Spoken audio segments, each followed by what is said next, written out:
Good morning.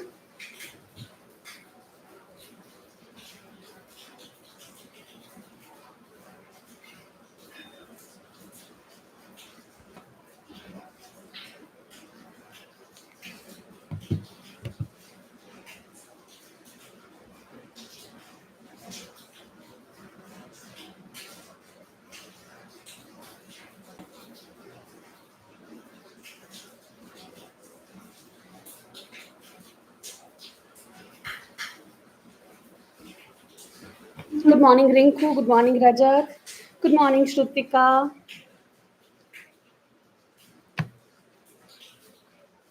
अच्छा, जिसने कल शाम को वो जो लेक्चर नहीं लेने आया था, did you guys see Shakespeare पे जो लेक्चर हुआ था?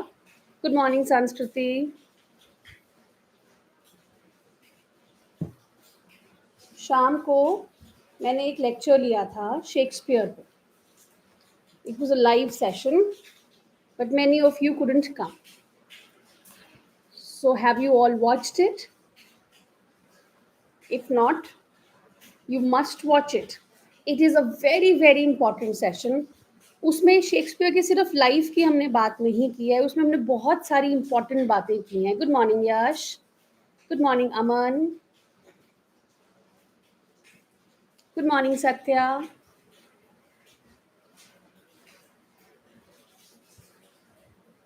Good morning Nishtha. All okay?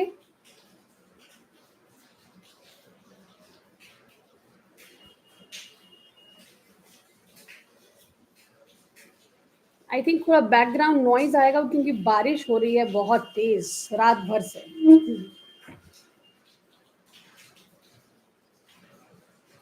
अच्छा, जवाब दे दो, देख लिया कि नहीं देखा शेक्सपियर का लेक्चर?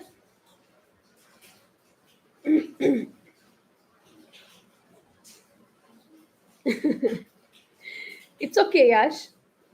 मैं हमेशा यही कहती हूँ कि नेट से जेआरएफ का जो जर्नी है वो ज़्यादा मुश्किल होता है नेट तक पहुँचने से, तो जेआरएफ भी हो जाएगा.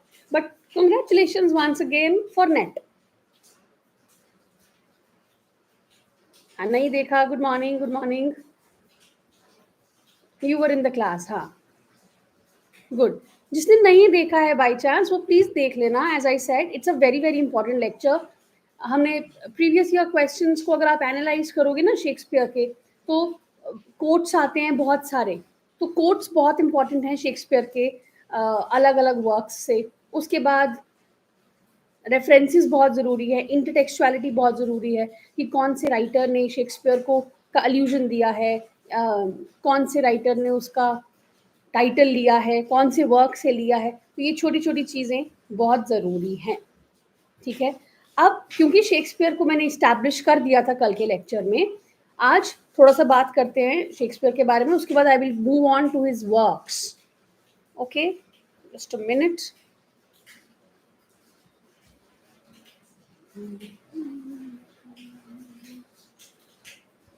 अच्छा, ये बताओ कि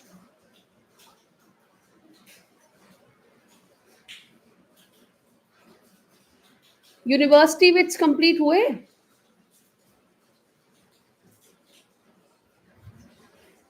टैम्बरलिन और डॉक्टर फॉस्टिस तो हमने क्लास में कर लिया. बाकी बताओ.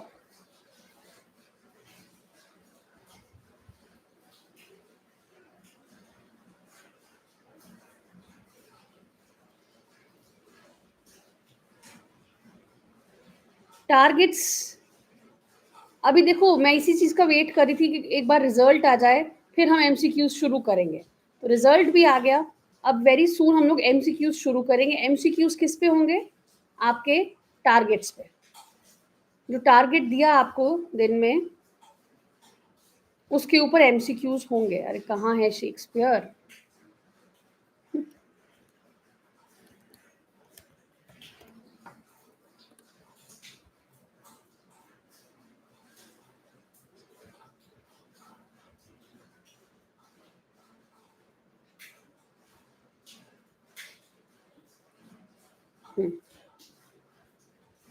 हाँ, क्या कह रहे हो? नहीं हुए? अरे बाबा, क्यों? चलो थोड़े से क्वेश्चंस पूछते हैं आपसे.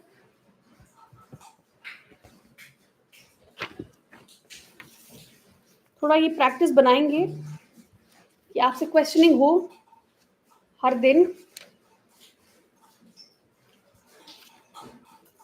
Tell me.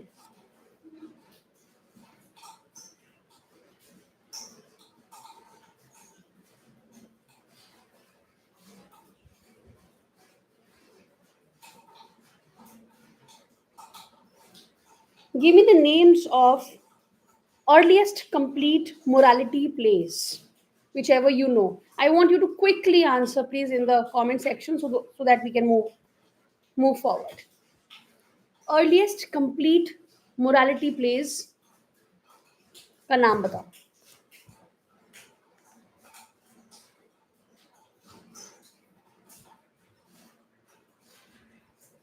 सब लोग जवाब दें प्लीज.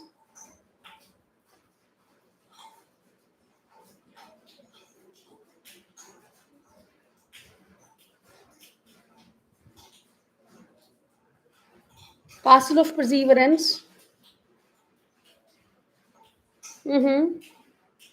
Morality please. हाँ ठीक है. Okay. Mankind. Very good. Good morning Shalu.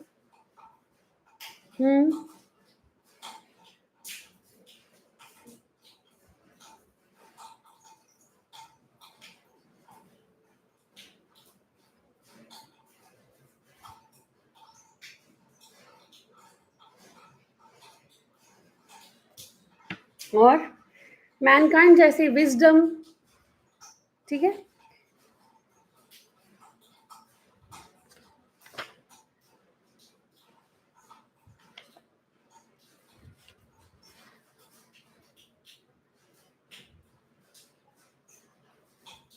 Which work was the first work to be printed in English language? The first work to be printed in English language.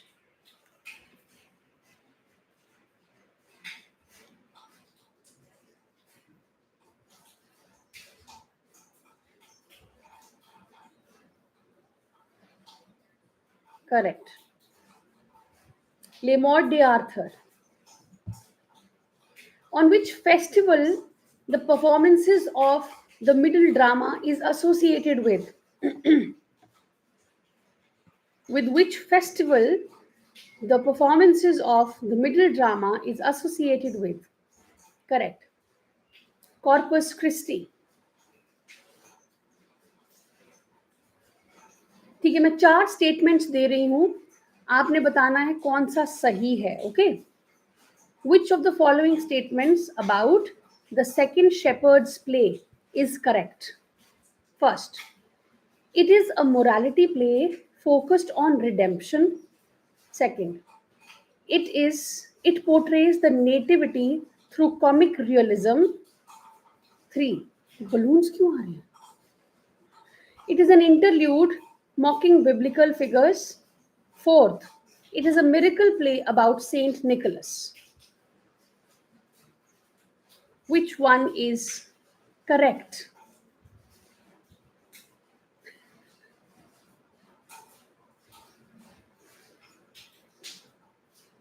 Bata. 1, 2, 3, 4. 1, it is a morality play focused on redemption. 2, it portrays the nativity through comic realism. 3, it is an interlude mocking biblical figures. Or 4, it is a miracle play about Saint Nicholas.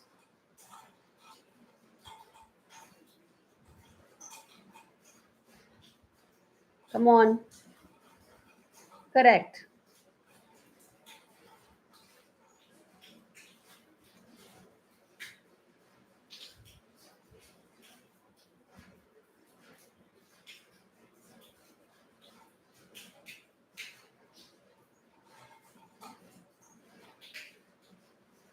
Answer is B, yaar. Come on, this is an easy one. Second Shepherd's Play, it mixes comic realism with the nativity scene.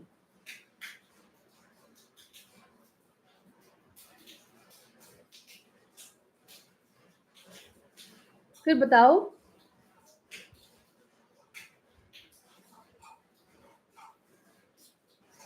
Which of the following is true about interludes? First, ध्यान से सुनो. First, they were long religious plays performed on wagons. Second, they exclusively featured biblical stories. Third, they were short, secular, and often humorous. Or fourth, they were confined to liturgical Latin performances.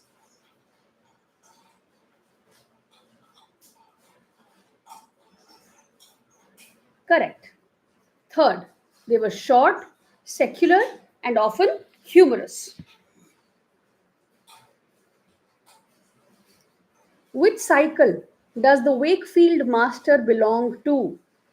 1. York, B. Coventry, C. Chester, or D. Townley?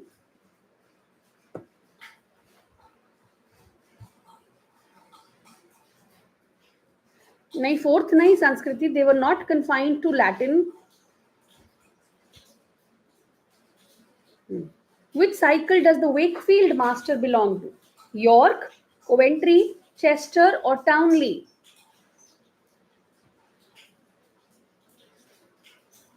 Correct. Townley, fourth. ठीक है. अच्छा, which university wits were associated with Oxford University? 1. Green Lodge Kid. 2. Marlowe Peel Lily. 3. Lily Nash Kid. Or D. Lily Peel Green?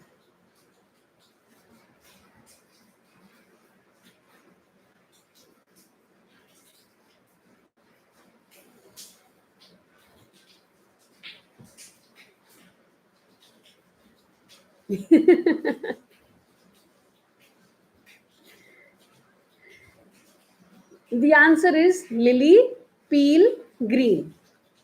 Fourth wala. Fourth. They studied at Oxford. Marlowe Nash Kid were from Cambridge.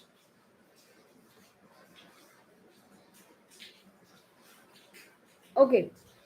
Two more. बस फिर आगे बढ़ेंगे. What distinguishes John Lilly's dramatic style from his fellow university wits?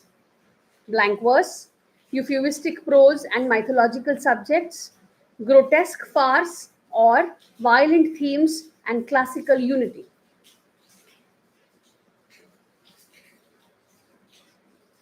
Correct. Second, euphuistic prose and mythological subjects.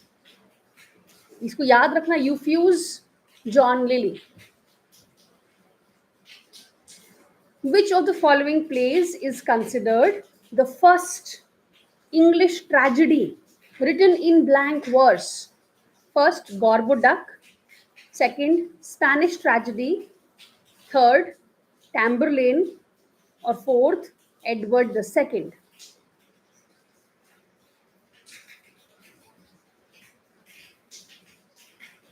Blank verse.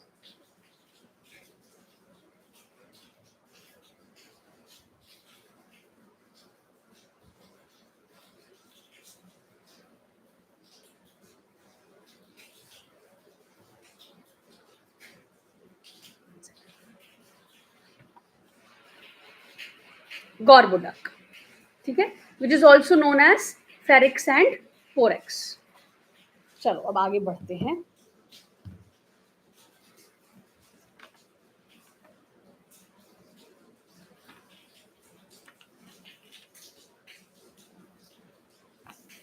Where is a man if his chief good and market of his time be but to sleep and feed, a beast no more? कोई बता सकता है कहाँ से है ये? What is a man if his chief good and market of his time be but to sleep and feed, a beast no more? This is from Hamlet. ठीक है, कोई एक तरह का शेक्सपियरियन हीरो नहीं है, सारे अलग अलग हैं. हैमलेट लेकिन is the epitome of the renaissance tragic hero. तो हम लोग हैमलेट से शुरू करेंगे. शेक्सपियर के बारे में अगेन मैं कल शाम को क्लास करवाई थी, उसको देख लेना। अभी मैं I am moving on to his works.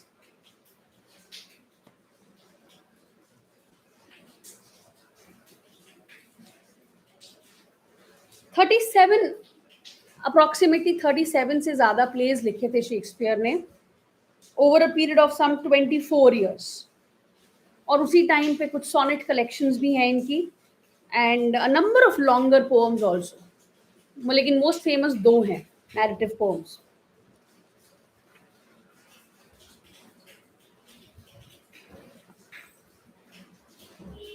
Hamlet, सबने हैदर देखी है? बड़ी अच्छी मूवी है, हैदर देख लेना, कभी नहीं भूलोगे फिर कि क्या है उसमें हैमलेट में। The tragedy of Hamlet, Prince of Denmark is the full name. नहीं देखी तो प्लीज देख लेना। इट वॉज पब्लिश्ड, देखो ये मैं बार बार कह रही हूँ और आ भी जाता है एग्जाम में और कंफ्यूजिंग भी है। डेट ऑफ पब्लिश्ड इस सबका ऑलमोस्ट सेम है, विच इज 1603। 1603 में इनका फर्स्ट फोलियो आया था, लेकिन एग्जाम में कॉम्पोजिशन की डेट्स भी पूछी हुई हैं कि कौन सा पहले आया। ठीक है, वो आप बुक से रेफर कर सकते हो। इसका सोर्स क्या था? Shakespeare's Hamlet is primarily based on the tale of Hamlet from Histoires Tragiques by Francois de Belleforest, which itself was adapted from Saxo Grammaticus's Gesta blah blah blah. Basically adapted है from this, but this itself is adapted from this.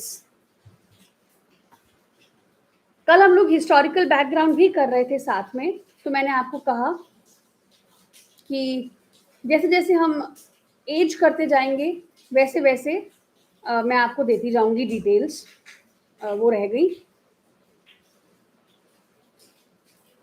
However, we did talk about Queen Elizabeth the First. तो Shakespeare queen Elizabeth the first के ही time में लिख रहे थे, जिस time पे university wits लिख रहे थे। इनका डेट ऑफ बर्थ क्या है? It is similar to one of the university wits. कौन पैदा हुआ था 1564 में? Another of the university wits ना? Yes, Marlowe. तो उसी के टाइम पीरियड में ये लिख रहे हैं, इसलिए हिस्टोरिकल बैकग्राउंड सेम है। ठीक है, सेम वही क्रोनोलॉजी चल रही है। अब जैसे जैसे हम आगे बढ़ेंगे इन सबको आपने क्रोनोलॉजी में, स्टार्टिंग से कह रही हूँ, क्रोनोलॉजी के नोट्स बना लो। नोट्स क्या बनाने हैं? एक मार्जिन लगाना है आपने, डेट लिखनी है एक साइड राइटर लिखते जाना है। पेंसिल से लिखो ना, पेंसिल से लिखना, क्योंकि कभी कभी गड़बड़ हो जाती है डेट्स में, तो आप ऊपर नीचे कर सको ताकि। ठीक है, Shakespeare significantly deepens the psychological dimension, philosophical introspection, and moral ambiguity absent in earlier versions. Elizabethan worldview reflects the Elizabethan belief in the great chain of being. We are also a part of this great chain of being, where any disruption in natural or moral order leads to chaos. मतलब जो चल रहा है natural order, एक universal order चल रहा है, उसको जरा सा भी डिसरप्ट करो तो केओस आ सकता है। और एलिजाबेथन एज का ये बिलीफ था, वही हमें यहाँ पे भी नजर आता है शेक्सपियर में, हैमलेट में specially. The play is obsessed with what? Succession, legitimacy and divine order. ये तीन मेजर चीजें हैं। सक्सेशन है, कौन राजा बनेगा, लेजिटिमेसी है, डिवाइन ऑर्डर है। Especially relevant in the context of Queen Elizabeth I's aging and the uncertain Tudor succession. हमने देखा हेनरी VIII था, उनका बेटा आया, फिर उनकी पहली बेटी आई, फिर उनकी दूसरी बेटी आई, लेकिन दूसरी बेटी ने तो शादी नहीं की, एलिजाबेथ ने कोई शादी नहीं की, कोई बच्चे नहीं थे। पूरी कंट्री में ये चल रहा था कि एलिजाबेथ बूढ़ी हो रही है, अब सक्सीड कौन करेगा इनको।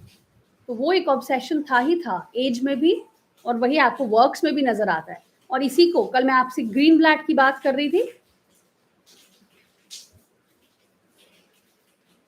ग्रीनब्लैट जो न्यू हिस्टोरिसिज्म वाले हैं, रेनेसांस सेल्फ फैशनिंग उन्होंने वर्क लिखा है।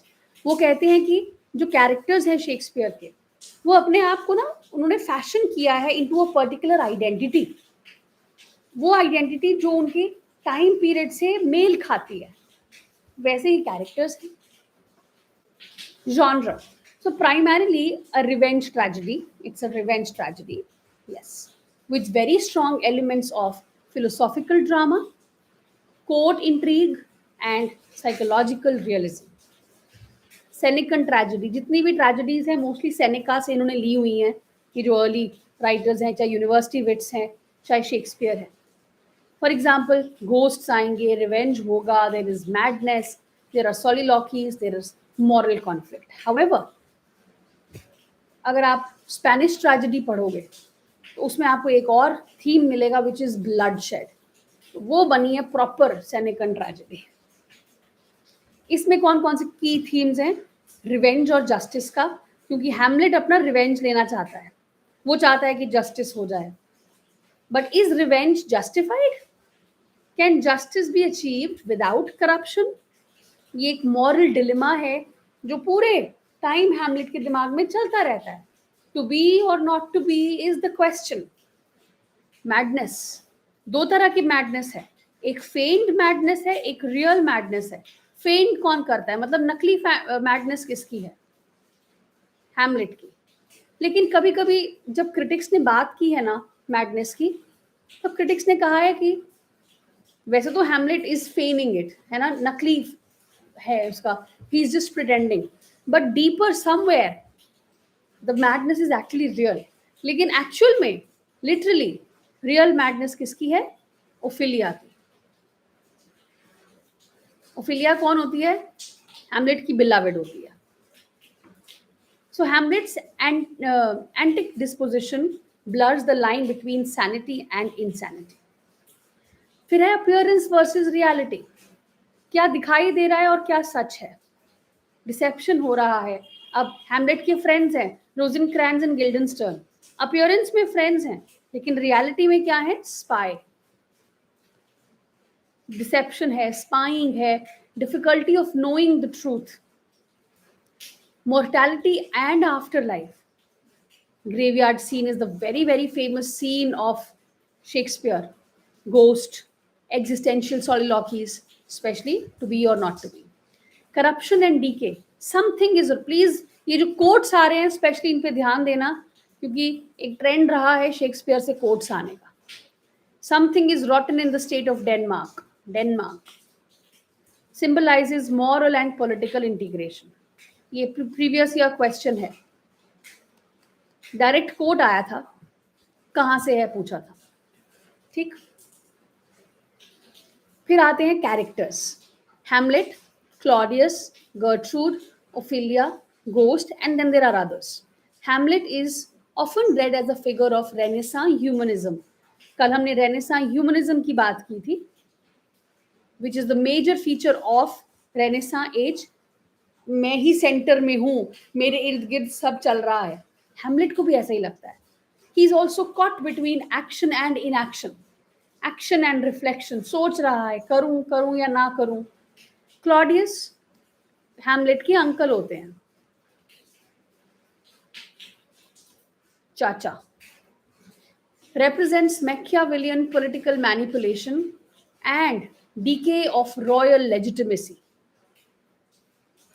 गर्ट्रूड कौन है? गर्ट्रूड है हैमलेट की मदर। एक बहुत कंट्रोवर्शियल फिगर है। इनकी जो मोटिवेशंस हैं, इनकी जो लॉयल्टी है, वो बड़ी एम्बिग्यूअस रहती है। इनके पति की डेथ हो जाती है, मतलब किंग हैमलेट की डेथ हो जाती है, डेथ मर्डर हो जाता है। And very soon after the death of her husband she goes on to marry Claudius, Hamlet का भाई। और इसी से प्रिंस हैमलेट को प्रॉब्लम हो जाती है कि ये क्या कर दिया। किंग हैमलेट का भूत आता है स्टार्टिंग में और वो बताता है कि मेरा मर्डर हुआ है, और मेरा मर्डर क्लॉडियस ने किया है। अब हैमलेट इस चीज को वो करना चाहता है, देखना चाहता है कि सच में ये सच है या कोई बेवकूफ तो नहीं बना रहा हमारा, because ghost ultimately who is going to believe the ghost. तो Hamlet wants to cross check everything, इसीलिए वो पागलपन का नाटक करता है और वो कहता है। और फिर आता है हमारा play within the play. उसका नाम है, it's called the mouse trap.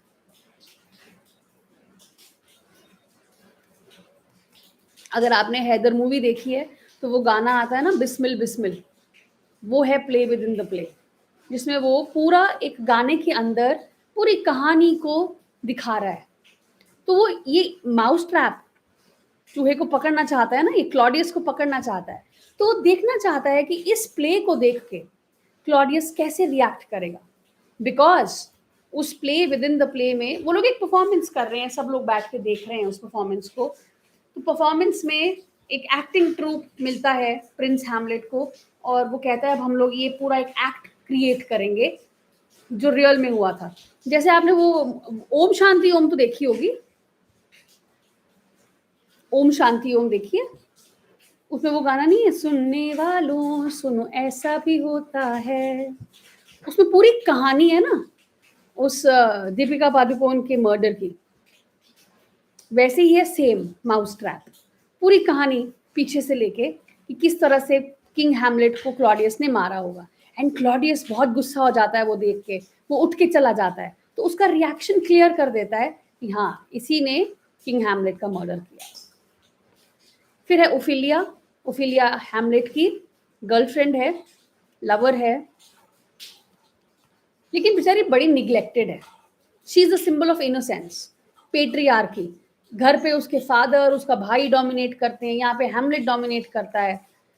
And emotional destruction in a corrupt world, she commits suicide by drowning herself because she actually becomes mad. Ghost, which represents the unresolved sins of the past, demanding moral reckoning. कि मेरे को justification चाहिए, मेरे को justice चाहिए। Text की history देखते हैं तो 3 अर्ली वर्जन्स हैं, 1, ये 2, फिर ये फर्स्ट फोलियो में। फर्स्ट क्वार्टो में refer to as bad quarto, likely reconstructed from memory, very short and inconsistent. फिर सेकंड आता है much longer and more complete, possibly close to Shakespeare's manuscript, क्योंकि ओरिजिनल नहीं था। फिर आता है फर्स्ट फोलियो, ये डेट्स याद रखनी है, 1603 पहला पब्लिकेशन जो आया हैमलेट का। Slightly abridged and polished version है, the most authoritative collective version जिसको हम फॉलो करते हैं। परफॉर्मेंस देखते हैं। फर्स्ट परफॉर्मेंस इसका किया था लॉर्ड चैम्बरलिन्स मैन ने। लॉर्ड चैम्बरलिन्स मैन एक एक्टिंग ट्रूप था पूरा, मोस्ट प्रोबेबली ग्लोब थिएटर में। Hamlet has become the most performed and most coated play in the English language. यहाँ से मुझे याद आता है, अपने पास लिख लो कि ये मैं आज अगर मुझे मिल जाएगा टाइम तो मैं आपको ये करवाऊंगी। थिएटर्स की हिस्ट्री करनी है, मतलब क्रोनोलॉजी में देखना है आपने इस टाइम पे, क्योंकि एलिजाबेथन टाइम में ही थिएटर्स डेवलप हुए ना। कौन कौन से थिएटर्स डेवलप हुए, कब हुए, डेट्स क्या है। It's psychological depth attracted critical attention from romantic critics. तो रोमांटिक्स ने काफ़ी इन पे बात की है। फिर ऑफ कोर्स फ्रॉइड ने बात की है। हैमलेट को इडिपस कॉम्प्लेक्स कहते हैं कि वो दिखाते हैं, बिकॉज वो अपनी मम्मी से बहुत गुस्सा है। The position that he wanted to take has been taken by somebody else. So Freud, यहाँ पे एक और नाम लिख लो, अर्नेस्ट जोन्स।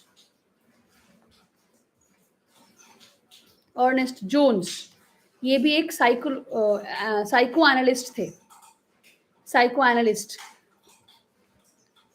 और इन्होंने भी हैमलेट को स्टडी किया है with the lens of Oedipus complex. बड़ा इंटरेस्टिंग है और बड़ी इंटरेस्टिंग बातें उन्होंने कही हैं इसमें। क्रिटिकल पर्सपेक्टिव्स देखते हैं. Yes, romantic criticism. Hamlet as a man paralysed by thought.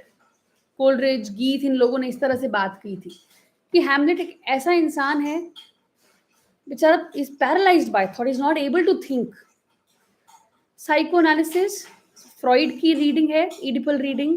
Hamlet's hesitation is linked to unconscious desires. Why is he not able to kill Claudius? बार बार सोचता रहता है, डिले करता रहता है, प्रोक्रेस्टिनेट करता रहता है, क्यों? तो साइको एनालिस्ट कहते हैं likely because of his unconscious desires.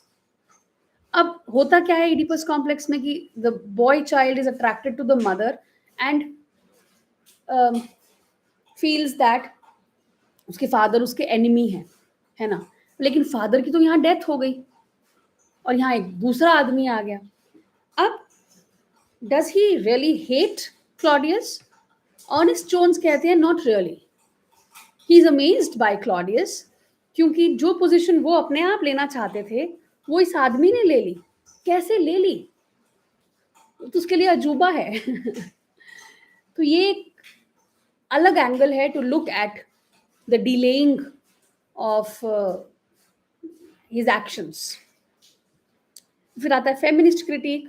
तो फेमिनिस्ट क्रिटिक में मोस्टली ओफिलिया की बात फेमिनिस्ट्स ने की है या गर्टरूड की है कि किस तरह से ओफिलिया और गर्टरूड को हमेशा ही साइलेंस करा दिया जाता है. They have been questioned. अभी हमने बोला कि गर्टरूड के पति की डेथ हुई, उसने शादी कर ली. We have put her in the bad light. उसके पर्सपेक्टिव से नहीं देखा है. ओफिलिया तो बेचारी बहुत एक दबी हुई सी कैरेक्टर है, ऑब्जेक्टिफाइड है, एलेन शोवाल्टर ने कहा. New historicism, they reads the play in the context of succession anxieties and renaissance politics. जो रेनेसां के टाइम पीरियड में पॉलिटिक्स चल रहा था वही एंग्जाइटीज हमें प्ले में भी देखने को मिलती है. फिर पोस्ट मॉडर्न और डीकंस्ट्रक्शनिस्ट आते हैं. They question meaning, truth and identity. Hamlet as a fractured subject. ठीक है. तो why Hamlet matters is because it is still relevant. अभी भी मूवीज बन रही हैं, अभी भी अडेप्टेशंस हो रही हैं. Also it captures the renaissance crisis of self. Questions of moral relativism are there. There's a transition from medieval to modern sensibilities. Hamlet's soliloquies continue to shape the idea of interiority and psychological realism in literature. ठीक है. अब quickly हम इसकी छोटी एक summary पढ़ते हैं. छोटी तो क्या, बड़ी ही है. और लास्ट में हम इसके वो देखेंगे, मेजर कोट्स देखेंगे and then we will move on. Play open होता है on the battlements of Elsinore castle in Denmark. वहां पे गार्ड्स होते हैं दो, एक है बर्नार्डो, दूसरा है मार्सेलस. उनके साथ होरेशियो भी होता है. होरेशियो हैमलेट का बहुत अच्छा फ्रेंड होता है. वो लोग देखते हैं एक घोस्ट को और घोस्ट की शक्ल बिल्कुल लेट किंग हैमलेट की तरह है. मीनवाइल दूसरी साइड किंग क्लॉडियस जो न्यू रूलर बन गया है, हैमलेट का अंकल, प्रिंस हैमलेट का अंकल, वो कोर्ट को एड्रेस कर रहा है. उसको तो बड़ी खुशी है ना कि वो राजा बन गया. उसने सब कुछ ले लिया किंग हैमलेट का. उसने कितना बेचारा उसका घोस्ट जो है वो तड़प रहा होगा, इसने मेरा थ्रोन भी ले लिया, इसने मेरी बीवी भी ले ली, इसने मेरा पूरा किंगडम ले लिया. Hamlet's mother shortly after king Hamlet's death. Claudius कुछ एम्बेसडर्स को भेजता है नॉर्वे कि तुम ऐसा करो, वहां पे फोर्टिनब्रास के साथ डील करके आओ क्योंकि फोर्टिनब्रास इज थ्रेटनिंग डेनमार्क सिक्योरिटी. हो सकता है वो अटैक कर दे थ्रोन के लिए. हैमलेट बहुत दुख में है. He is mourning in disgust. तो वो अपनी पहली सॉलिलॉकी देता है यहाँ पे. O that this too solid flesh would melt, revealing his grief, his disillusionment and his suicidal thoughts. उसके बाद लेयर्टीज कौन है? ओफिलिया का भाई. वो अपनी बहन को वार्न करता है कि तुम ना हैमलेट से दूर रहा करो.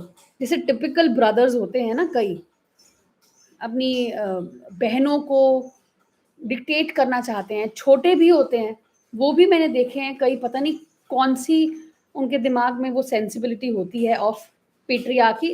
ऐसे ही होता है, घर में जो बच्चा देखता है वही करता है एक्चुअली। बट आपने भी देखा होगा, छोटा भाई है, अपनी बड़ी बहन को सिखा रहा है कि तू ऐसा मत कर, तू उसके पास मत जा।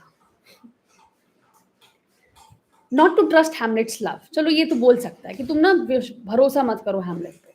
उनका फादर है पोलोनियस। पोलोनियस भी यही सेम चीजें ओफिलिया को कहता रहता है, echoes this and forbids her from seeing him, उसको बंद कर देते हैं, देखना नहीं, मिलना नहीं उससे। फिर that night Hamlet joins the guards and seize the ghost. सब लोग हैमलेट को आके बताते हैं, स्पेशली उसका फ्रेंड, कि हमने ऐसा ऐसा गोस्ट देखा। हैमलेट कहता है मुझे भी देखना है। तो ghost reveals he is Hamlet's father, और वो बताता है कि I was murdered by Claudius. कैसे? मेरे कान में उसने पॉइजन डाल दिया था। This is how he was murdered. He demands that Hamlet revenge his foul and most unnatural murder. Ghost कह रहा है तुम जाके मेरे बेटे हो, तुम रिवेंज लो, मेरी इतनी अननेचुरल मर्डर का रिवेंज लो। तो हैमलेट बोलता है I vow that I will revenge, I will take revenge, and he tells Horatio he will put an antic disposition on, मतलब मैं पागलपन का नाटक करूंगा। होरेशियो उसका फ्रेंड। यस, उसको ओवर प्रोटेक्टिव होना भी नहीं कहूंगी मैं, उसको कहेंगे हम ओवर डिक्टेटोरियल हो जाते हैं। एक्ट 2 में मैडनेस फेन कर लेता है वो, and there are rising tensions. So Polonius sends a spy to Paris to watch Laertes. Laertes चला गया है पढ़ने के लिए। Ophelia reports that Hamlet came to her disheveled and mad, disturbing her. Ophelia report करती है कि हैमलेट केम टू हर, वो बिल्कुल पागल हो गया था।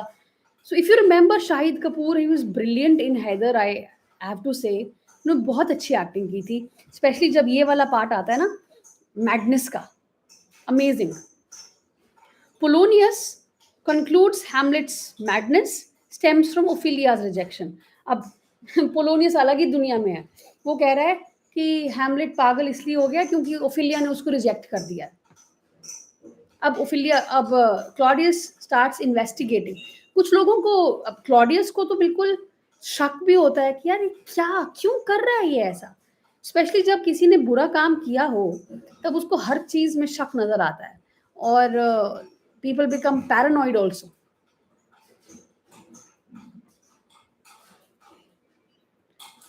Claudius summons Rosencrantz and Guildenstern, दोनों भाइयों को बुलाता है, ये जुड़वा भाई होते हैं, हैमलेट के चाइल्डहुड फ्रेंड्स हैं ये, और उन्हीं को बुलाता है कि तुम अब स्पाई करोगे हैमलेट के ऊपर।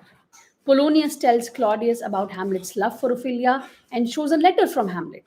जाके बोलता है यार तुम ऐसे ही, ये सिर्फ पागल इसलिए हो रहा है क्योंकि ओफिलिया ने इसको रिजेक्ट कर दिया, ये देखो लव लेटर भी है। Hamlet plays word games with Polonius and mocks Rosencrantz and Guildenstern. अब वो तो पागलपन की एक्टिंग कर रहा है, he has that license, you understand. We can also term this as somewhat an example of carnivalesque. किसका टर्म है carnivalesque? Anyone?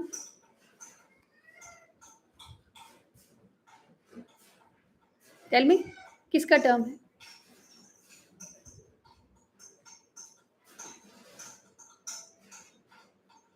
Yes, बाख्तिन का टर्म है। तो बाख्तिन बड़े इंटरेस्टेड थे इस चीज में कि हम कौन कौन से तरीके से अथॉरिटी को सबवर्ट कर सकते हैं।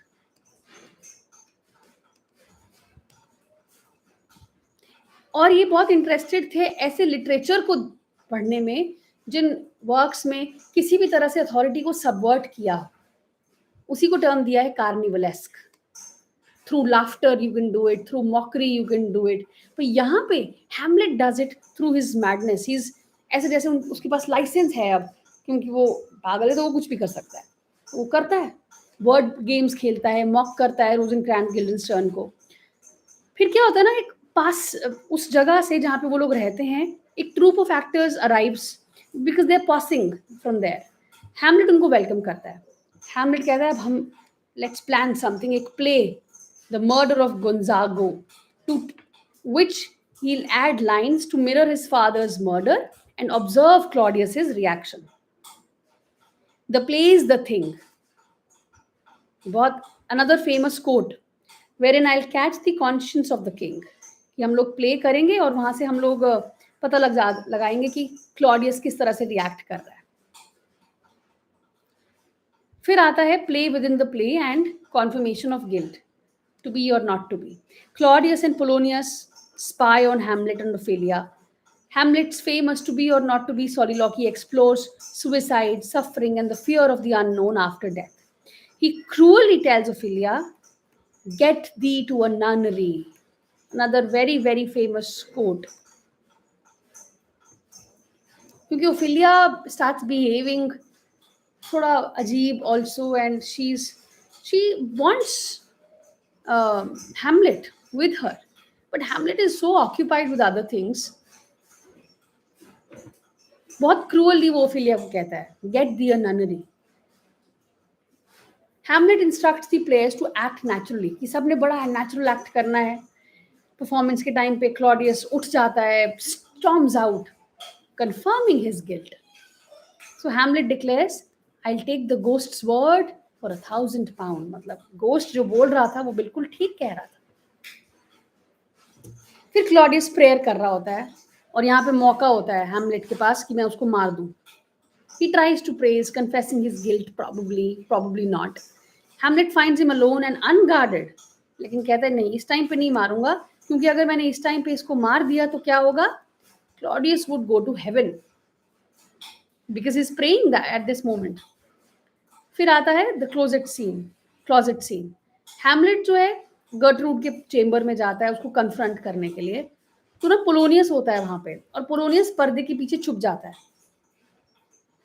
हैमलेट को अचानक से लगता है कि पर्दे के पीछे कोई है, तो वो मार देता है, स्टैब कर देता है बिना देखे।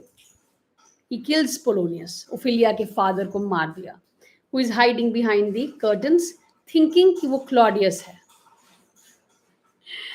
The ghost reappears and it is visible only to Hamlet, urging him to be gentler with his mother, कि प्लीज अपनी मदर को इस तरह से मत करो, be gentle with your mother. How nice. Consequences, madness and political mechanization. फिर Claudius fears कि अब ये मुझे भी मार देगा पागल आदमी, तो वो क्या करता है, हैमलेट को इंग्लैंड भेज देता है कि तुम ना ये कुछ सील्ड लेटर्स हैं, ये तुमने वहां पे इंग्लैंड में जाके राजा रानी को देने हैं, जो भी है राजा को देने हैं। सील्ड लेटर्स में एक्चुअली उसी का एग्जीक्यूशन का ऑर्डर होता है। जैसे ही वो देगा, जो भी उसको पढ़ेगा विल एग्जीक्यूट हैमलेट। अब हैमलेट इतना बेवकूफ तो नहीं है, वो पढ़ लेता है उसको, तो वो रिवर्स साइकोलॉजी प्ले करता है। Hamlet encounters Fortinbras's armies, leading him to reflect on his own inaction in the soliloquy. How stand I then, that have a father killed, a mother stained? यहाँ सोच रहा है फिर से कि मैं कर क्या रहा हूँ, मेरे फादर को मार दिया, मेरी मदर को स्टेन कर दिया। Ophelia goes mad from grief over her father's death and of course Hamlet's behavior. She sings disjointed songs. अगर अगेन हैदर देखी है, आई थिंक, मुझे अच्छे से याद नहीं, मुझे बहुत टाइम हो गया देखे हुए, बट यहाँ पे Ophelia I think nursery rhymes गाना शुरू कर देती है, बिल्कुल पागल हो जाती है। लेयर्टीज रिटर्न्स, अब उसके फादर की डेथ हो गई, भाई वापस आता है, ही इज फ्यूरियस कि मैं बदला लूंगा अपने फादर की डेथ का। क्लॉडियस पूरा मैनिपुलेट करता है लेयर्टीज को कि तुम ड्यूल करो उसके साथ और पॉइजन स्वॉर्ड तुम यूज करो, जरा सा भी खरोच लगेगा हैमलेट को, वो मर जाएगा। They also prepare a poisoned cup as backup, कि बाई चांस नहीं लगा तो हम वाइन रखेंगे साथ में, उसमें भी पॉइजन डाल देंगे, वो पिएगा तो मर जाएगा। तभी ओफिलिया ड्राउन्स, पॉसिबली बाय सुसाइड। फिर आता है द फेमस ग्रेवयार्ड सीन, इससे बहुत बार क्वेश्चन एग्जाम में आया है।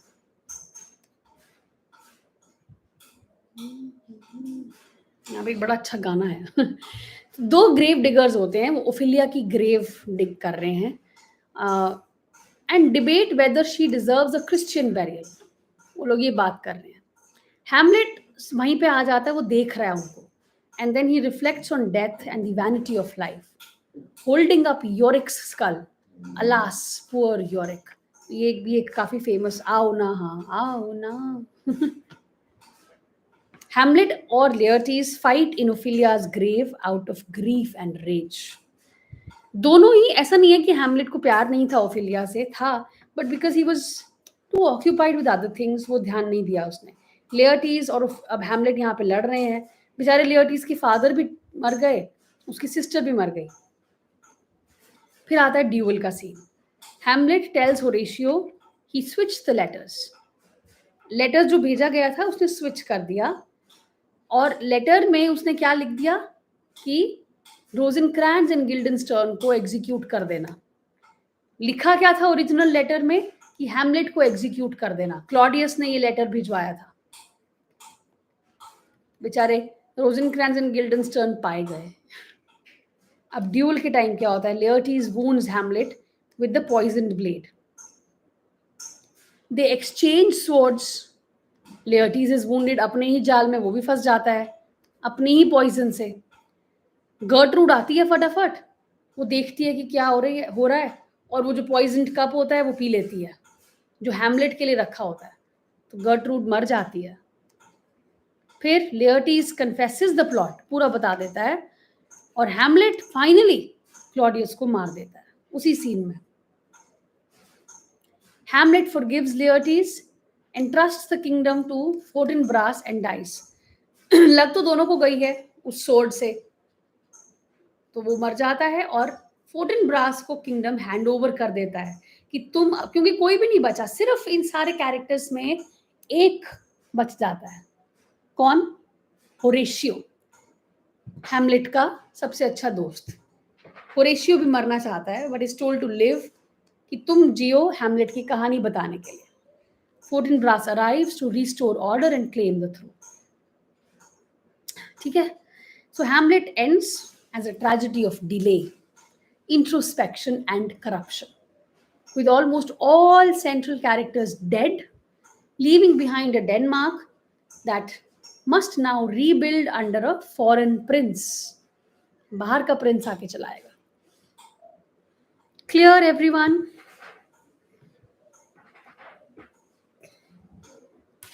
Hamlet, I'm sure रिवाइज हो गया होगा।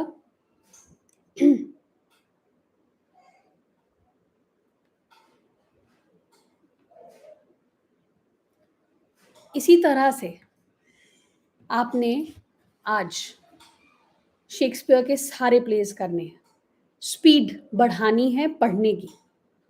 टारगेट रखना है कि जैसे फॉर एग्जांपल आप 9 बजे बैठ रहे हो पढ़ने, 9 से 11 मुझे 3 प्लेस करने हैं, फिर ब्रेक ले लिया, 11:30 से 1 मुझे ये 3 प्लेस करने हैं। लिख लो अपने पास की, अगर आपके पास टाइम टेबल होगा ना हर दिन का,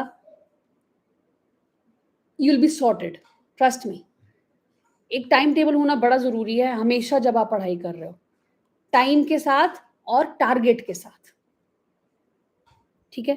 थोड़ा सा मैं मैकबेथ भी बताती हूँ, 2 तो करें कम से कम। उसके बाद 3 का मैंने एक वो भी बनाया हुआ है, ऑडियो है, मैं भेज दूंगी आपको, वो देख लेना। 1606 में लिखी गई, फर्स्ट फोलियो 23 में, ये भी ट्रेजेडी है। सोर्स क्या है? होलिनशेड क्रॉनिकल्स। अब इस टाइम पे आ गया क्या? जेम्स द फर्स्ट का रेन। अच्छा, एक और बात, क्योंकि आप लोग कह रहे थे कि अब यूनिवर्सिटी विट्स नहीं खत्म हुआ, ऐसा नहीं करना है। मतलब अगर 7 यूनिवर्सिटी विट्स हैं, उसमें से आपको पता है कि मार्लो सबसे इंपॉर्टेंट है, मार्लो को सबसे पहले खत्म करना था, उसके बाद दूसरे नंबर पे जाओ। सबको डिटेल में पढ़ने की जरूरत नहीं है. यू हैव टू अंडरस्टैंड कि मुझे क्या चीज पे टाइम ज्यादा देना है, किस चीज पे कम टाइम देना है. और मैंने आपको कहा था पहले भी, target must be completed the same day. अब आज मुझे बताओ, आप शेक्सपियर पढ़ोगे या यूनिवर्सिटी विट्स पढ़ोगे? अगर बाई चांस कुछ रह गया है यूनिवर्सिटी विट्स का, उसको अपने डायरी में साइड में लिख लो, for Saturday and for Sunday.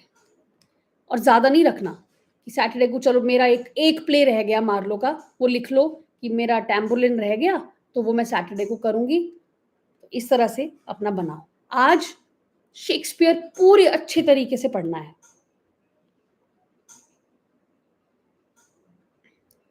Not all, जो हैं वो मैं भेज दूंगी संस्कृति, बिकॉज आपने क्या करना है, ये सारे प्लेस, क्योंकि शेक्सपियर के इतने फेमस प्लेस हैं. Let me take you.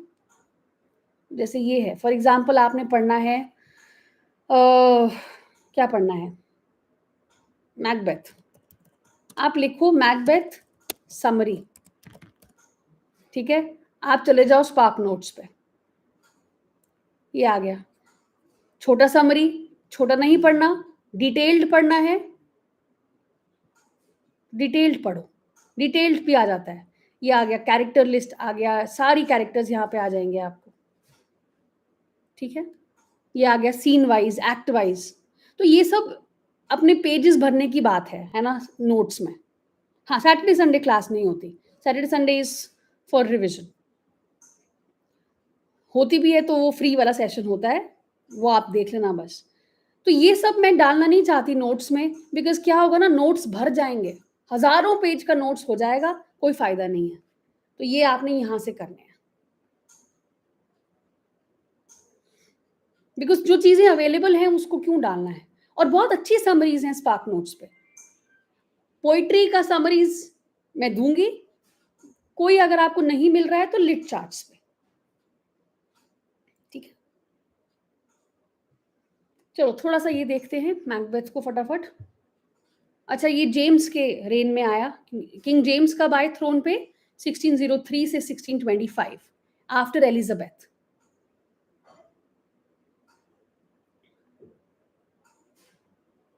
Shakespeare ने जेम्स को प्लीज करने के लिए ये प्ले लिखा, ऐसा कहते हैं, क्योंकि he was obsessed with witchcraft. He wrote this also. He also believed in the divine rights of kings. He claimed descent from Banquo, a character Shakespeare idealizes in the play.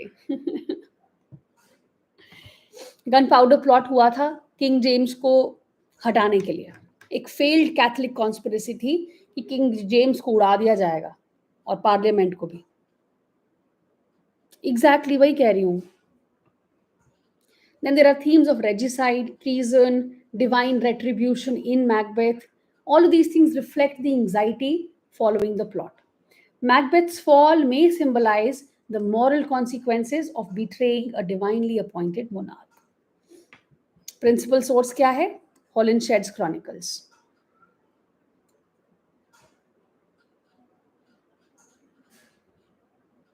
Characters देखो. Macbeth एक जो tragic hero है, brave है लेकिन flawed है, Nobel है लेकिन फिर भी करप्टेड है. Lady Macbeth, early on she is very dominant in the play, लेकिन बाद में वो गिल्ट की वजह से पागल हो जाती है. Again we have madness as a major theme. Sleepwalking scene बहुत फेमस सीन है लेडी मैकबेथ का. Banquo, moral foil to Macbeth, his ghost haunts Macbeth. यहाँ पे भी घोस्ट्स आ गए. You to study all. Macduff, agent of justice, of course पहले ज्यादा इंपॉर्टेंट वाले, फिर टाइम रह जाएगा तो कम इंपॉर्टेंट वाले. लेकिन मैं इसलिए कह रही हूँ ऑल, क्योंकि क्या ज्यादा इंपॉर्टेंट और क्या कम इंपॉर्टेंट आपको नेट का पता है ना. आप सबको नेट एग्जाम का पता है. मैं कहूँ हैमलेट और मैकबेथ पढ़ लो, भाई क्वेश्चन सिंपल इनसे आएगा, क्या कर लोगे. ठीक है, तो इसलिए there is no exception. Just go on to read without thinking कि मुझे क्या छोड़ना है. ये कॉन्सेप्ट दिमाग से निकाल दो. जितना कम छोड़ोगे उतना अच्छा है. The witches, agents of chaos, ambiguity. They speak in paradoxes. Fair is foul.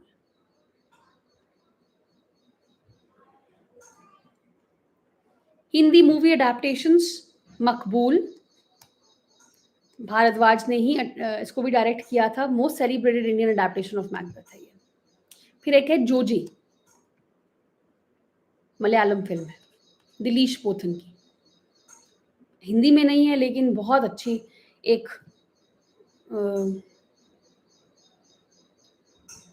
बहुत अच्छी मूवी है. I think it was on top also. Joji देखिए किसी ने. Set in a wealthy Christian family in Kerala, prime पे होगी, देख लेना. फिर है थनीर थनीर, तमिल, के बालाचंदर ने. दो not directly Macbeth, it reflects themes of power, corruption and tragic downfall. तो ये दो डायरेक्ट अडेप्टेशंस हैं.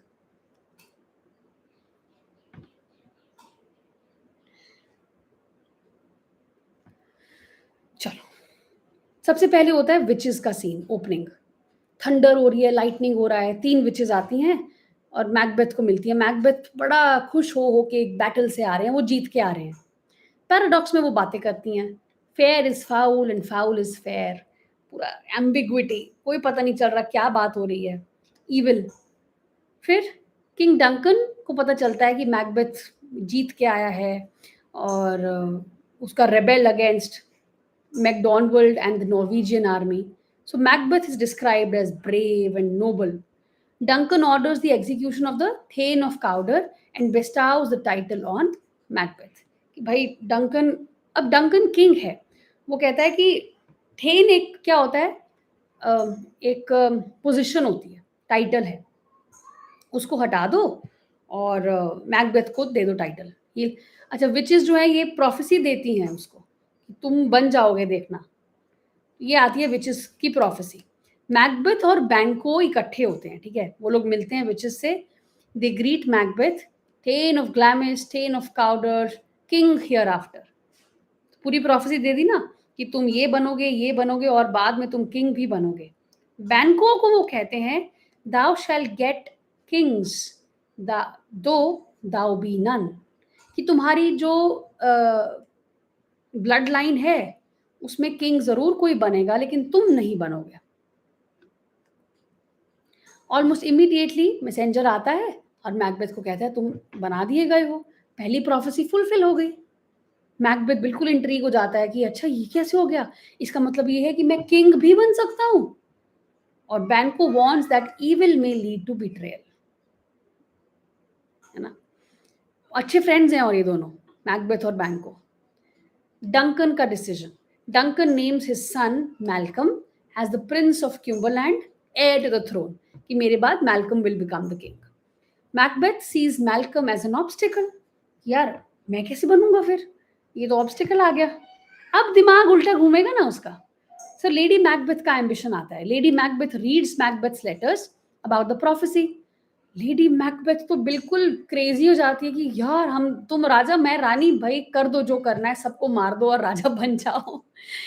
शी फियर्स कि मैकबेथ तुम ना टू फुल है, too full of the milk of human kindness. तुम्हारे अंदर बहुत काइंडनेस है, तुम उसको हटाओ, अदरवाइज तुम्हें क्राउन नहीं मिल सकता. क्राउन पाने के लिए तुम्हें अच्छी पॉलिटिक्स करनी पड़ेगी. तो वो क्या करती है, she invokes the spirits to unsex her, a rejection of traditional femininity.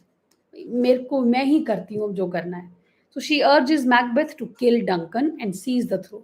तुम मैल्कम को छोड़ो, तुम डंकन को मार दो और कह दो कि तुमने नहीं मारा, ऑफ कोर्स जो गार्ड्स थे उन्होंने मारा, और तुम बन जाओ राजा. वहीं पे डंकन आता है मैकबेथ के कैसल में. Very warmly is received by Lady Macbeth. Scene पूरा ड्रामेटिक आयरनी. ड्रामेटिक आयरनी क्या होती है, अब जब हम पढ़ रहे हैं हमें पता है कि लेडी मैकबेथ के दिमाग में क्या चल रहा है, लेकिन डंकन को नहीं पता. Dramatic irony. Duncan praises the peaceful setting while planning to sleep under the roof of his future murderer. बड़ा पीसफुल है तुम्हारा घर, तो आज रात हम यहीं बिताएंगे. मैकबेथ का डाउट. मैकबेथ पूरा सॉलिलॉकी देता है about reasons not to kill Duncan. Loyalty, hospitality, Duncan इतना अच्छा होता है। लेडी मैकबेथ पूरा मैनिपुलेट कर देती है उसको by questioning his manhood and courage. So he agrees, चलो ठीक है, they will kill Duncan while he sleeps and frame his guards. बहुत फेमस सीन आता है the dagger soliloquy. It is also an example of, spelling देख लेना यार, apostrophe, जिसमें आप एक नॉन लिविंग एंटिटी को एड्रेस करते हो जैसे वो लिविंग हो। डैगर को यहाँ एड्रेस करते हैं।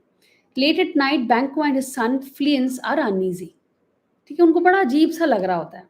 Macbeth hallucinates a dagger leading him to Duncan's chamber. Is this a dagger which I see before me? So it's a very, very famous line. Soliloquy signal कर रही है Macbeth की mental health को कि उससे नहीं हो पाएगा, अगर वो कर देगा तो वो पागल हो जाएगा। लेकिन अब उसकी मैनहुड को क्वेश्चन कर दिया उसकी बीवी ने। Macbeth murders Duncan of stage और बड़ा डिस्टर्ब्ड आ जाता है। लेडी मैकबेथ फटाफट वो ब्लडी डैगर लेती है और गार्ड्स के मतलब उसके गार्ड्स को फ्रेम कर देती है, smears the guards with blood. Macbeth को एक आवाज आती है, sleep no more, Macbeth does murder sleep. अब नहीं तुम सोते। फिर the porter provides comic relief with a darkly ironic speech on damnation and sin. Macduff discovers the king's murder.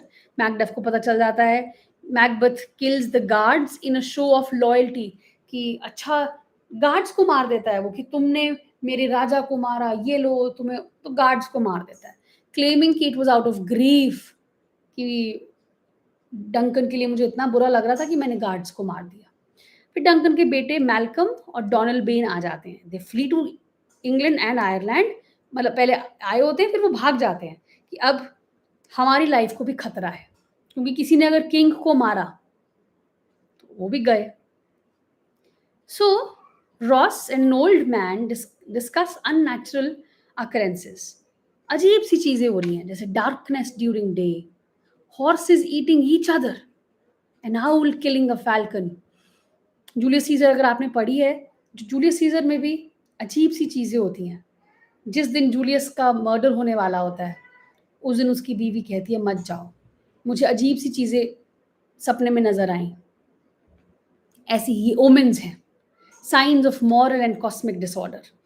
Macbeth को किंग बना दिया जाता है, लेकिन सस्पिशन अभी भी बढ़ रहा होता है। पैरानोया। अब बैंको सस्पेक्ट करता है कि Macbeth played most foully for the crown, क्योंकि उसको तो पता है ना प्रोफेसीज के बारे में।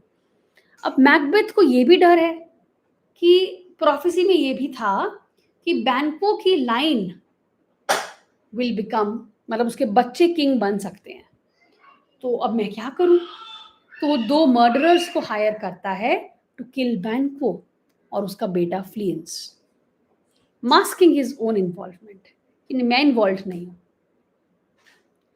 एक गलत काम लीड्स टू अनेक गलत काम। Macbeth hides his new plans from Lady Macbeth. He envies the peace Duncan now enjoys in death because he is no longer peaceful. Banquo is murdered, लेकिन उसका बेटा भाग जाता है। The failure haunts Macbeth कि बेटा भाग गया, बेटा ही तो था मेन। बैंको का lineage remains a threat. बैंको तो था भी नहीं थ्रेट। अब बैंको का घोस्ट बहुत तड़पाता है उसको। At a banquet, Macbeth sees Banquo's ghost sitting in his place. He reacts with he reacts with horror. Only he can see the ghost. तो अब अजीब सी हरकत वो करने लगता है उसको, क्योंकि घोस्ट नजर आ रहा है। सब लोग बैठे हैं और Macbeth the king is behaving madly. Everybody grows suspicious। क्या है? तो lady Macbeth tries to manage the situation but she fails. Macbeth resolves to visit the witches again. Hecate, queen of the witches, prepares to deceive Macbeth further. Lennox and other nobles begin to suspect Macbeth and look to Malcolm in England कि look वहां पे ढूंढते हैं उनको, क्योंकि अब Macbeth का कुछ भविष्य ठीक नहीं लग रहा, ऑर्डर चाहिए सबको। उसके बाद विचेस शो मैकबेथ 3 और चीजें दिखाती हैं। एक, armed head, beware Macduff, Macduff से बचना। दूसरा, a bloody child, please remember this, none of woman born shall harm Macbeth. अब ये ना थोड़ा रिलैक्स हो जाता है ये सुन के, भाई सब तो वुमन बॉर्न नहीं होते हैं। Third, a crowned child with a tree, Macbeth shall never be vanquished until Birnam wood comes to Dunsinane. Birnam की वुड क्यों आ जाएगी Dunsinane? So Macbeth is emboldened. Final vision shows Banquo's descendants as kings. ये तो अभी भी है ही। Macbeth orders the murder of Macduff's family. Macduff से बिवेयर रहने को कहा तो वो कहता है मैकडफ की फैमिली को मार दो। अरे मैकडफ की फैमिली को मार देंगे तो मैकडफ तो और क्रेजी हो जाएगा। अब आता है the murder of lady Macduff. तो मैकबेथ जो है, मैकबेथ के लोग जाते हैं और लेडी मैकडफ और उसके बेटे को मार देते हैं। इट वॉज वेरी सेंसलेस, छोटा बच्चा और ब्रूटल, क्योंकि ये जो आपका पॉलिटिक्स है इसमें एक बार घुस के इंसान सेंसलेस चीजें करता है to hold on to power. So look at the power in the discourse happening here. Also यहाँ पे आप फूको का पावर और नॉलेज का कॉन्सेप्ट को बड़े अच्छे से अप्लाई कर सकते हो। Knowledge of what? Knowledge of the prophecy. Power तो है इसके पास, and to maintain that power he is acting weirdly. फिर मैल्कम और मैकडफ होते हैं इंग्लैंड में। अब Malcolm tests Macduff's loyalty. News आ जाती है of the slaughter of Macduff's family. Macduff swears revenge. Front to front bring thou this field of Scotland and myself, ये कहता है। लेडी मैकबेथ स्लीप वॉक्स, obsessively washing her hands out damned spot. उसको लगता है कि उसके हाथों में अभी भी खून लगा हुआ है, तो क्रेजीली हाथ धो रही है। उसको लग रहा है कि खून नहीं जा रहा है, वो भी पागल हो जाती है। Her guilt over the murders has driven her to madness. Yes, absolutely. Aristotle को तो आप अप्लाई करो ही करो इसमें, स्पेशली अगर आप डिस्क्रिप्टिव आगे चल के नेट क्लियर करने के बाद तो आपको डिस्क्रिप्टिव टाइप पेपर लिखना ही है ना, जॉब चाहिए, तो ये सारी चीजें याद रखना। आर्मी फिर एडवांस करती है। मैल्कम और मैकडफ पूरा आर्मी प्रिपेयर करते हैं और Macbeth learns of the army but clings to the witches prophecy कि भाई मैं कैसे मरूंगा। He is increasingly isolated, delusional, फिर भी कैसे लड़ूंगा। मैल्कम सोल्जर्स जो हैं वो बर्नम वुड की ब्रांचेस काट के उनको ऐसे कैमोफ्लाज की तरह यूज करके प्रोसीड कर रहे हैं further, fulfilling the prophecy. Lady Macbeth dies, शायद by suicide, we don't really know. और मैकबेथ को जब ये पता चलता है तो he is totally crushed. Macbeth response show emotional detachment. कोई शो नहीं करता वो, मतलब बिल्कुल ऐसे हो जाता है। He doesn't react. He says tomorrow and tomorrow and tomorrow. ये बहुत फेमस लाइन आती है। A nihilistic reflection on life's futility. The castle is under siege. Macbeth still believes in his invincibility due to the prophecy. Woman born तो सभी हैं, लेकिन क्या चीज वो मिस कर जाता है? नेचुरली बॉर्न और सी सेक्शन से बॉर्न। उस टाइम तो सी सेक्शन नहीं था। सो मैकडफ रिवील करता है कि I was not born from my mother's womb, but I was untimely ripped, born by cesarean. So not of woman born, not a vaginal birth, but ripped off from the mother's womb. He was taken just out like that. And that is why Macduff is going to kill Macbeth. Macbeth realizes the equivocation of the witches and is slain. Macduff brings Macbeth's head to Malcolm, who got so many M's. And finally, Malcolm is declared the King of Scotland. Natural and moral order is restored. ठीक है, stop here. ये आपको भेज दूंगी. इसमें मैंने at least वो तो डाल दी हैं, ट्रेजेडीज. बाकी आपने पढ़ना है. पॉडकास्ट में 1 2 3 है शायद, वो भी आपको भेजूंगी, वो सुन लेना बस. ओके एवरीवन, थिएटर की हिस्ट्री मोस्ट प्रोबेबली करते हैं आज. Thank you. I hope it's clear, everything is clear. And please try to complete Shakespeare. थोड़ा रीडिंग स्पीड आपको बढ़ानी ही पड़ेगी अगर एग्जाम कंप्लीट करना है तो, क्योंकि एग्जाम में भी पढ़ने को बहुत कुछ होगा. Okay, thank you. Have a good day. Bye bye.